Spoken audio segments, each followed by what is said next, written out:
Bismillahirrahmanirrahim.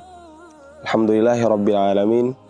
Assalatu wassalamu ala asrafil anbiya'i wal mursalin sayyidina Muhammadin wa ala alihi wa ashabihi wa man tabi'ahum bihuda ila yaumiddin. Amma ba'du, uhayyikum bi tahiyyatil Islam.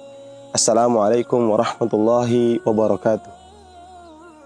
Sahabat PIPPKS Sudan yang dirahmati Allah Subhanahu wa taala.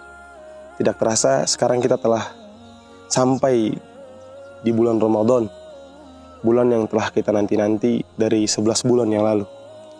Dan semoga kita bisa beristiqomah sampai akhir Ramadan dan mendapatkan pahala takwa. Insyaallah pada pertemuan kali ini Ana akan sedikit membahas tentang menjadi pemuda Ashabul Kahfi. Sebagaimana yang kita tahu bersama bahwa pemuda-pemuda Ashabul Kahfi ini adalah pemuda-pemuda terbaik yang Allah Subhanahu wa taala abadikan di dalam Al-Qur'an dalam surat Al-Kahfi ayat 13 sampai 14. Di mana Allah Subhanahu wa taala berfirman, "Innahum fidyatun amanu bi rabbihim wazidnahum huda." Mereka adalah pemuda-pemuda yang beriman kepada Allah Subhanahu wa taala, dan kemudian Allah Subhanahu wa taala menambahkan atau memberikan mereka hidayah. Pemuda-pemuda Ashabul Kahfi ini adalah pemuda-pemuda impian.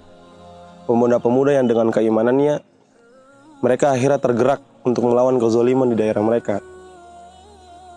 Diriwayatkan bahwa pemuda-pemuda Ashabul Kahfi ini adalah mereka berasal dari keluarga pemuka dalam kaum mereka di daerah mereka pada saat itu. Kemudian mereka tergerak karena melihat kekufuran yang muncul di lingkungan mereka. Dan inilah yang harus kita semua contohi sebagai seorang pemuda. Lalu bagaimana kita bisa menjadi atau membentuk diri kita seperti para pemuda Ashabul Kahfi? Maka ada 3 kiat yang harus kita coba dalam diri kita. Yang pertama adalah as-shakhsiyah al-fitriyah. Bagaimana kita menguatkan iman kita kepada Allah Subhanahu wa taala, menjauhi semua larangannya, selalu taqarrub ilallah dengan amalan-amalan yang diperintahkan oleh Allah, dan ditambah dengan amalan-amalan sunnah yang Nabi SAW pesankan untuk kita. Dan yang kedua adalah al-ilmu wal hikmah. Bagaimana sebagai seorang pemuda kita harus memiliki ilmu dan hikmah. Ilmu adalah landasan awal dalam kita untuk beribadah kepada Allah Subhanahu wa taala. Karena kadar ibadah akan diterima oleh Allah Subhanahu wa taala ketika ada ilmu yang memulai untuk ibadah itu. Dan kemudian al-hikmah. Al-hikmah di sini maksudnya adalah kebijaksanaan. Bagaimana sebagai seorang pemuda kita harus bisa bijaksana, harus bisa menentukan prioritas, harus bisa memilih mana yang lebih maslahat dan mana yang kemudian menimbulkan mafsadat. Dan yang terakhir adalah menjadi saksiyah al-qiyadah wal jundiyah. Sebagaimana di dalam surat Al-Kahfi ayat 14 bahwa Allah Subhanahu wa taala berfirman, "Farabatna ala qulubihim idz qamu faqalu rabbuna rabbus samawati wal ard." Bagaimana dengan keimanan mereka di situ, dengan keimanan mereka Allah Subhanahu wa taala mengikatkan hati-hati mereka bahwa di sini mereka adalah orang-orang yang lebih dari satu atau mereka berjamaah. Kemudian di dalam suatu perkumpulan atau kelompok atau jamaah, maka pastinya ada yang menjadi ketua dan ada yang menjadi anggota. Maka dari itu kita sepatutnya sebagai seorang pemuda harus memiliki sikap bagaimana kita menjadi seorang anggota dan bagaimana kita menjadi seorang pemimpin.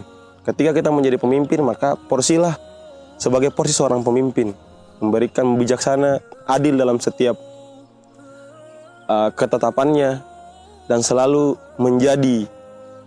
menghasilkan ide dari setiap hal-hal kebaikan. Dan kemudian menjadi jundi. Menjadi jundi adalah menempatkan diri sebagaimana seorang jundi taat dengan peraturan dari perintah dari pemimpinnya, perintah-perintah yang kemudian mendekatkan diri kepada Allah Subhanahu wa taala, maka itu harus ditaati.